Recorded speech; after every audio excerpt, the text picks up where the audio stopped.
बिहार में ठंड का सितम लगातार जारी है और अगले 48 घंटे तक राहत की उम्मीद नहीं दिख रही। इधर ठंड के प्रकोप को देखते हुए भागलपुर के डीएम डॉक्टर नवल किशोर चौधरी ने 23 जनवरी तक पहली से 8वीं कक्षा तक के स्कूलों को बंद करने का आदेश जारी किया है, जबकि वहीं 9वीं से 12वीं तक के स्कूलों का समय सुबह 9 बजे से दोपहर 3:30 बजे तक निर्धारित किया गया है। मौसम विभाग से मिली जानकारी को देखते हुए भागलपुर के डीएम डॉक्टर नवल किशोर ने आज स्कूल बंद रखने का आदेश एक बार फिर जारी किया। डीएम द्वारा जारी आदेश के अनुसार प्री स्कूल, आंगनबाड़ी केंद्रों एवं कोचिंग संस्थान सहित वर्ग 8 तक की शैक्षणिक गतिविधियों पर 23 जनवरी तक प्रतिबंध रहेगा, जबकि वर्ग 8 के ऊपर की कक्षाओं की शैक्षणिक गतिविधियां पूर्वाह्न 9 बजे से अपराह्न 3:30 बजे के बीच संचालित की जा सकती है। वहीं प्री बोर्ड या बोर्ड की परीक्षा के लिए संचालित किए जाने वाली विशेष कक्षाओं एवं परीक्षाओं का संचालन इससे मुक्त रहेगा। देखिए ठंड को लेकर आम लोग क्या कह रहे हैं। आज का मौसम बहुत कूल है और काफी टेम्परेचर काफी डाउन कर गया है। एट एन इंस्टेंट हमारा जो कूलिंग है, मतलब कि जो फॉग है ग्रेजुअली आफ्टर 5 AM इंक्रीज किया है और काफी धुंध है। कैसे वाहन चला रहे हैं? वाहन चलाने में काफी प्रॉब्लम आ रही है और विजिबिलिटी बहुत कम है। Within 20 metre, after 20 metre दिख नहीं रहा है कुछ भी व्हीकल्स, जिसके कारण काफी समस्याएं आ रही है। आज दिन से ज़्यादा आज कोहरा है और ठंड भी है और बच्चे को कितनी परेशानियां हो रही होगी? बच्चे को थोड़ी परेशानियां हो रही है क्योंकि ठंड ज़्यादा बढ़ा दी गई है।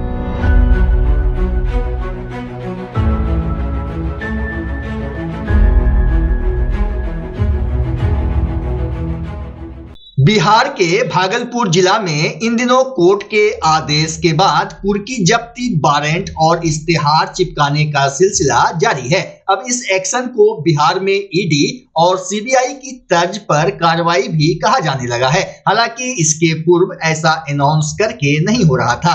अब इसे पुलिस अधिकारी की शिथिलता कहें या फिर अंडर टेबल ट्रीटमेंट का नतीजा, लेकिन ऐसा प्रचलन बिहार में तो है। इधर भागलपुर रेंज के आईजी विवेक कुमार ने सिर्फ इस मसले पर मॉनिटरिंग शुरू किया तो भागलपुर, बांका और नवगछिया से अच्छे परिणाम दिखे। पिछले एक सप्ताह में दर्जनों जगहों पर वारंटियों के घर कुर्की जब्ती की कार्रवाई हुई। वारंटियों के घरों पर इश्तेहार चिपकाए गए और 100 से ज्यादा आरोपियों ने कोर्ट में सरेंडर किया। देखिए भागलपुर रेंज के आईजी विवेक कुमार क्या कुछ कह रहे हैं।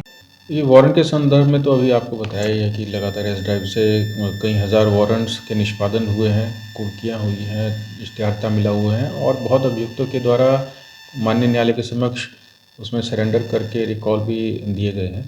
इसके अलावा केसेस के पेंडेंसी को कम करने के लिए जो अनुसंधान हेतु लंबित थे कंसर्निंग एसडीपीओज और आईओज के साथ में लगातार रिव्यू बैठक चल रही है क्षेत्रीय कार्यालय में, और उसमें जिन आईओज के द्वारा केस डायरी में लिखने में विलम्ब किया गया था, कोई लंबित कार्रवाई थी, दिशा निर्देश जिनका अनुपालन करना था उन सब की समीक्षा यहाँ पे चल रही है और उनको लगातार उसमें चेतावनी भी दी जा रही है, मार्गदर्शन भी दिया जा रहा है कि आप जल्दी से जल्दी 2 सप्ताह 3 सप्ताह के अंदर में उन जितनी भी लंबित कार्रवाई हैं उनको पूर्ण करें। जैसे कई केसेस में देखने में आ रहा है कि कांड को सत्य कर दिया गया जब पर्यवेक्षण पदाधिकारी के द्वारा, तो उसमें वारंट प्रे करना था लेकिन उसके द्वारा प्रे नहीं किया गया था, तो माननीय न्यायालय के समक्ष वारंट प्रे करने के लिए उनको निर्देशित किया गया और बाकी कार्रवाई को आगे बढ़ाने के लिए निर्देश दिया गया है।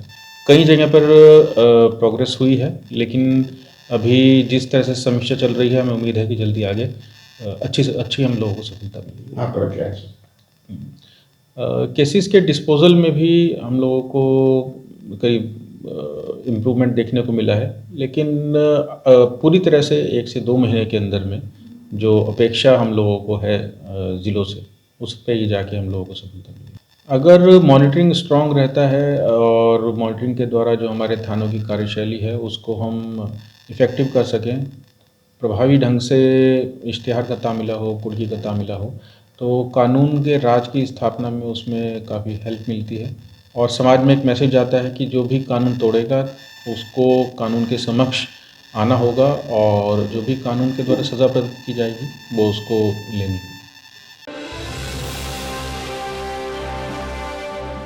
तिलका मांझी भागलपुर विश्वविद्यालय के कर्मचारियों के लिए आज से बायोमेट्रिक अटेंडेंस बनाना अनिवार्य हो गया। कर्मचारियों को सुबह 10:30 बजे से शाम 5 बजे तक अपने कार्यालय में रुकना पड़ेगा। इन दोनों निर्धारित समय के बीच हाजिरी के लिए बायोमेट्रिक मशीन बंद रखी जाएगी ताकि कोई कर्मी देरी से आए या पहले निकल जाना चाहे तो उसकी हाजिरी बने ही नहीं। कुलपति प्रोफेसर जवाहरलाल के निर्देश पर रजिस्ट्रार प्रोफेसर रामाशीष पूर्वे ने समय की पाबंदी को तत्काल प्रभाव से लागू कर दिया है। वही इस व्यवस्था के लागू होते ही कर्मियों की परेशानी बढ़ गई। पहले दिन प्रशासनिक भवन के कर्मियों में बायोमेट्रिक अटेंडेंस बनाने के लिए बेचैनी देखी गई। बता दें कि टीएमयू प्रशासन ने कर्मियों को बायोमेट्रिक अटेंडेंस बनाने के लिए सुबह 10:30 बजे से 10:45 तक का ही समय दिया है, जिस कारण कर्मियों की भीड़ लग रही है। प्राप्त जानकारी के अनुसार प्रशासनिक भवन में कुल 5 बायोमेट्रिक्स मशीन है, जिसमें 2 निचले तल और 2 प्रथम तल पर है, जबकि एक मशीन दूसरे तल पर लगाई गई है। कर्मियों ने बताया कि प्रशासनिक भवन में लगभग 200 कर्मचारी है, लेकिन अटेंडेंस बनाने के लिए सिर्फ 15 मिनट का समय दिया गया है, जिस कारण मशीन के पास भीड़ लग रही है। गौरतलब हो कि वेतन का भुगतान बायोमेट्रिक्स हाजिरी के आधार पर ही किया जाएगा। बायोमेट्रिक मशीन से हाजिरी के लिए राजभवन भी लगातार निर्देश देता रहा है। जारी सूचना के अनुसार तिलका मांझी भागलपुर विश्वविद्यालय का कार्यालय, इसकी संबद्ध इकाइयों और सभी पीजी हॉस्टलों में बायोमेट्रिक मशीन सुबह 10:30 बजे से खुलेगी और यह 15 मिनट तक खुली रहेगी। निर्धारित समय के बाद किसी की हाजिरी नहीं बनेगी, जबकि शाम में मशीन 5 बजे खुलेगी। कोई कर्मी सामान्य स्थिति में इससे पहले संस्थान छोड़ेगा तो उसकी एग्जिट की हाजिरी नहीं बनेगी। इधर बायोमेट्रिक अटेंडेंस को लेकर तिलका मांझी भागलपुर विश्वविद्यालय के सीनेट सदस्य मोहम्मद मुजफ्फर अहमद ने कहा कि इस मसले पर वे खुद कुलपति प्रोफेसर जवाहरलाल से बात करेंगे। देखिए, आज मैं विश्वविद्यालय गया था और सभी कर्मचारियों ने एक सुर में कहा कि यहाँ जो बायोमेट्रिक लगाया गया है, एक तो समय कम दिया गया है। समय जो 15 मिनट दिया गया है, पहले कहा गया था कि कम से कम आधा घंटा दिया जाएगा। आज मालूम हुआ कि 15 मिनट के अंदर 200 कर्मचारी कैसे अपना अटेंडेंस बनाएंगे। या तो उसका समय बढ़ाया जाए और साथ ही साथ जो मशीन रखा गया है बायोमेट्रिक का, उसकी भी संख्या बढ़नी चाहिए, जिससे कि लोग जो है आसानी से जो है अपना अटेंडेंस बना सकें। जाम की समस्या शहर में, जाम की भी समस्या, जिसके वजह से कुछ जो लेट हो जाएगा, तो एक वैकल्पिक व्यवस्था होनी चाहिए कि विश्वविद्यालय के अंदर से वो वीडियो बना के या फिर एक फ़ोटो खींच के विश्वविद्यालय को दे, या तो प्रॉक्टर को दे या फिर वाइस चांसलर को भेजे, जिससे कि ये लगे कि हम जो है समय पर आ गए, लेकिन हमारा अटेंडेंस कटे नहीं, उनको नुकसान नहीं हो। कर्मचारियों के साथ किसी भी तरह का अगर अन्याय होता है तो मुजफ्फर अहमद, मैं एज ए सीनेट मेंबर, मैं इसके लिए आवाज़ उठाऊंगा और हम किसी भी कर्मचारियों के साथ भेदभाव या किसी तरह का अन्याय होने नहीं देंगे। हम पूर्व में भी इन लोगों के लिए लड़ते रहे हैं और आगे भी हम किसी तरह का अगर भेदभाव होता है या नाइंसाफ़ी होती है तो हम सभी कर्मचारियों के लिए खड़े रहेंगे। क्या इस मसले को लेकर कुलपति के पास जाएंगे? बिल्कुल हम जाएंगे, हम कल ही जाके कुलपति से मिलेंगे कि या तो समय बढ़ाया जाए कि 15 मिनट में 200 कर्मचारी संभव नहीं है, क्योंकि एक बार बायोमेट्रिक एक आदमी करने से कम 2 मिनट लगता है। ये 200 कर्मचारी कैसे करेंगे 15 मिनट में अपना अटेंडेंस बनाएंगे। इसके समय बढ़ाया जाए और संख्या भी बढ़ाई जाए। हम यही चाहेंगे कि सब कुछ अच्छे से हो और विश्वविद्यालय सुचारू रूप से चले।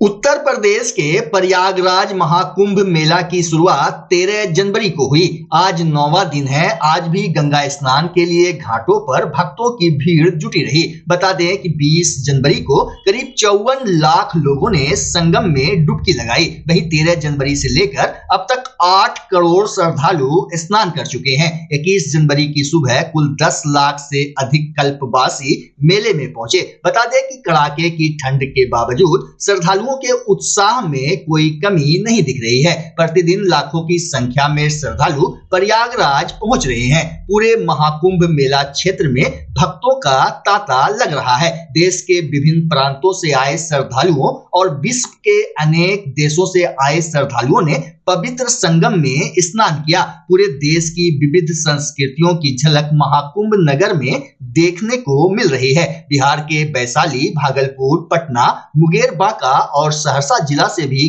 कई लोग महाकुंभ मेला में पहुंचे हैं।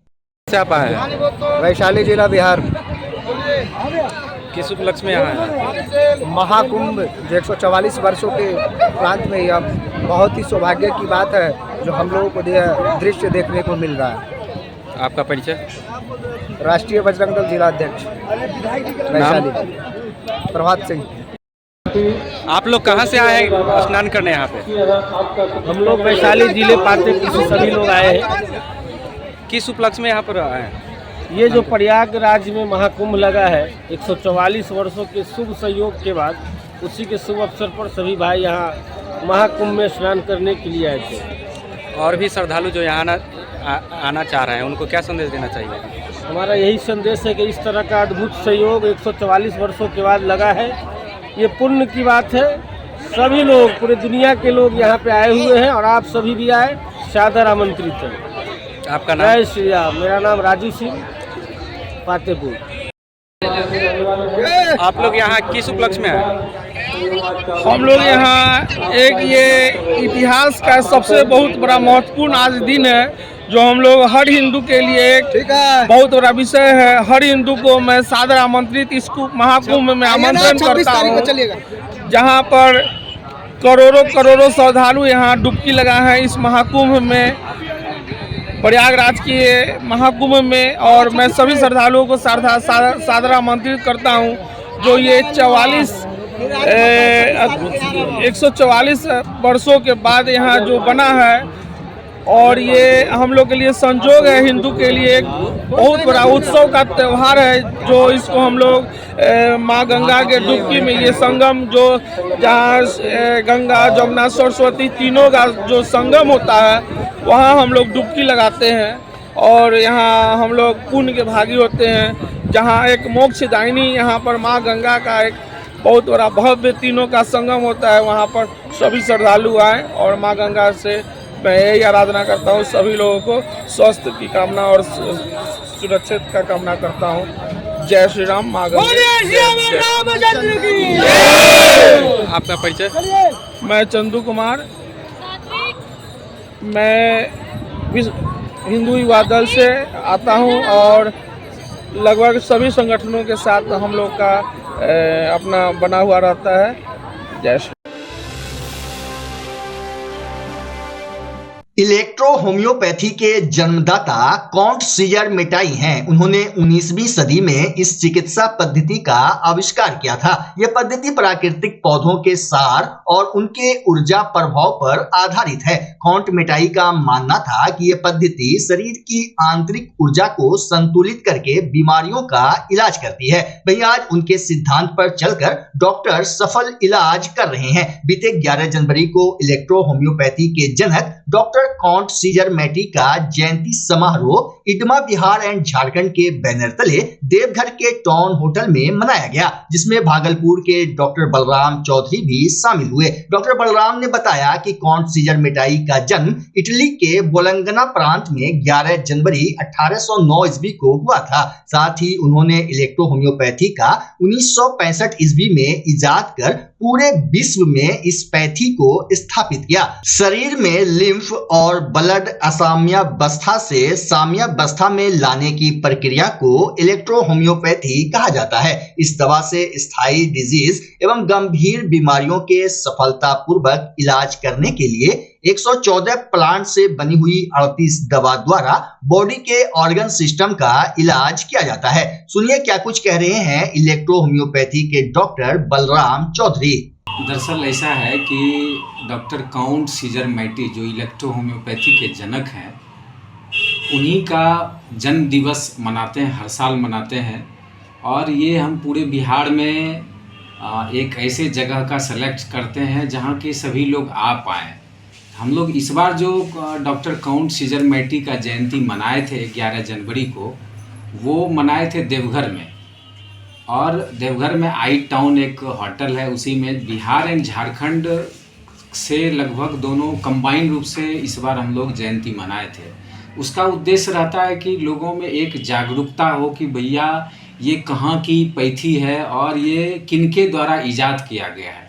ये पैथी है, इटली की पैथी है। हमारे डॉक्टर काउंट सीजर जो मैटी हैं, उनका जन्म जो है वो इटली के वोलांगना के फेरारे स्थान पे प्रांत में हुआ था और उन्होंने 1865 ईस्वी में ही इस पैथी का, इलेक्ट्रो होम्योपैथी का इजाद किया और उनका जन्म हुआ था 11 जनवरी 1809 ईस्वी में। उसी को लेके हम लोग अलग अलग जगहों पे इनका जयंती मनाते हैं और लोगों में ये एक जागरूकता लाने का प्रयास करते हैं, एक कोशिश करते रहते हैं कि लोगों को ये पता चले कि जो ये इलेक्ट्रो होम्योपैथी है इसका बेसिकली वर्क क्या है और ये कैसे काम करता है हमारे शरीर पे।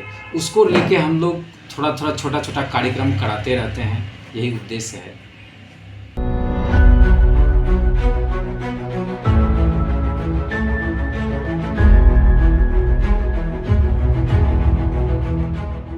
सड़क सुरक्षा को लेकर सड़क सुरक्षा माह 1 जनवरी से 31 जनवरी तक परिवहन विभाग के द्वारा चलाया जा रहा है। इसी क्रम में आज भागलपुर समाहरणालय परिसर में उप विकास आयुक्त प्रदीप कुमार सिंह, जिला मोटरयान निरीक्षक सहित कई पदाधिकारी ने हरी झंडी दिखाकर जागरूकता रथ को रवाना किया। उप विकास आयुक्त प्रदीप कुमार सिंह ने कहा कि यह जागरूकता रथ वैसे जगह पर जाएगी जहां पर सड़क दुर्घटना की संभावना ज्यादा रहती है। देखिए, इसमें सड़क सुरक्षा माह अभी चल रहा है, उसी में जिला सड़क सुरक्षा परिषद होता है। उसके अंतर्गत उनके कार्यों के आलोक में हम लोगों ने अभी जागरूकता रथ का यहाँ से हरी झंडी दिखाई है। ये जिला में विभिन्न वैसे पथों पर और वैसे क्रिटिकल इलाकों में घूमेगी जहाँ पर ज्यादा आमतौर पर हम लोगों को दुर्घटना और ऐसे चीजें देखने को मिलती हैं। इसमें परिवहन विभाग के द्वारा ही ये सारी योजनाएं और ये संचालित की जा रही है। इसमें लोगों के बीच जागरूकता फैलाने के लिए इसको हरी झंडी दिखाई गई है और इसमें संदेश जो है वो ऑडियो के रूप में पूरे शहर में घुमाए जाएंगे और लोगों को बताया जाएगा कि क्यों जो सड़क पर विभिन्न तरह की जो हम लोग सावधानियां बरतते हैं वो क्यों बरतना आवश्यक है और किस तरह से हम लोग दुर्घटना को अवॉइड कर सकते हैं। तो ये कब से कब तक? ये पूरे माह में चलाया जाता है। आज हरी झंडी दिखाई गई है और ये आगे आने वाले दिनों में लगातार चलाया जाएगा। जी सर, ये शहरी क्षेत्र के अलावा भी ग्रामीण क्षेत्र में फिलहाल ये पूरे जिले के लिए है और क्योंकि जिला सड़क सुरक्षा परिषद है तो उसमें सड़क जो शहरी और ग्रामीण एरिया दोनों आते हैं। बच्चा जब जन्म लेता है तो कई बार बच्चा तुरंत नहीं रोता है, रोने में देर हो जाता है। ऐसे में बच्चा क्षतिग्रस्त हो जाता है और उसके बचने की संभावना कम हो जाती है और यदि बचा तो भविष्य में उसमें विकलांगता की समस्या आती है जिसे सीपी कहते हैं, जिसका कोई माकूल इलाज नहीं है और ज़िंदगी भर बच्चा विकलांगता से जूझ सकता है। ऐसे में पूरे संसार में कूलिंग थेरेपी का सहारा लिया जाता है। जन्म से ठीक 6 घंटा के अंदर यदि उसको कूलिंग थेरेपी दिया जाए तो उससे उसका सीपी की समस्या कम होती है और बचने की भी संभावना बढ़ती है। पहली बार बिहार झारखंड में आपके शहर के स्नेह नवजात शिशु बाल सेवा केंद्र में यह मशीन उपलब्ध है। कभी भी ऐसी बात हो कि बच्चा रोने में विलम्ब हो गया तो आप स्नेह नवजात शिशु बाल सेवा केंद्र में जरूर संपर्क करें।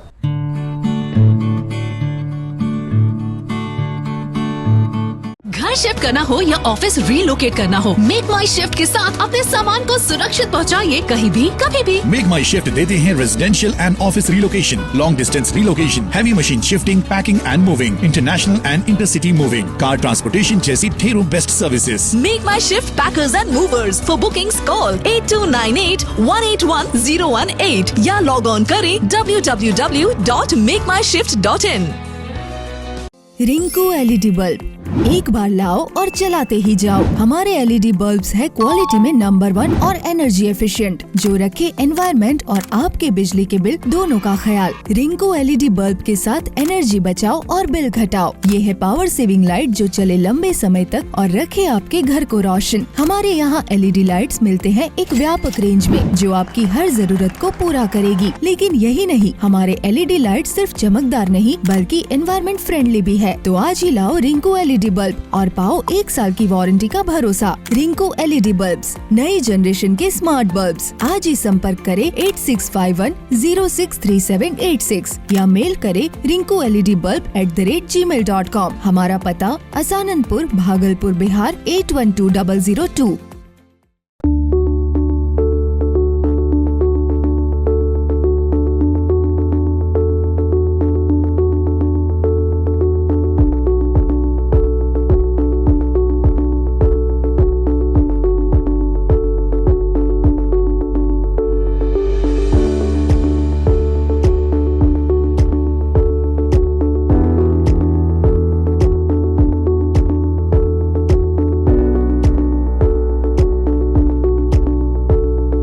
भागलपुर जिला प्रशासन के आदेश पर भागलपुर नगर निगम के द्वारा लगातार भागलपुर शहर को अतिक्रमण मुक्त कराया जा रहा है। आज अतिक्रमण शाखा प्रभारी वशिष्ठ नारायण के नेतृत्व में कचहरी चौक से स्टेशन चौक तक के सड़क को अतिक्रमण मुक्त कराया गया। साथ ही जो दुकानदार अपनी दुकान को बीच सड़क पर लगाए थे उससे जुर्माना की राशि भी वसूली गई। मौके पर नगर निगम के अतिक्रमण शाखा प्रभारी वशिष्ठ नारायण ने कहा कि यह अभियान भागलपुर जिला प्रशासन के द्वारा चलाया जा रहा है। शहर की सड़कों पर प्रायः जाम की स्थिति उत्पन्न हो जाती थी, जिसको देखते हुए आगे भी अभियान जारी रहेगा। कचहरी चौक से यहाँ स्टेशन तक गाड़ीसा हटिया रोड होते हुए अभियान चलाया जा रहा है। जिला प्रशासन के आदेशानुसार चल रहा है।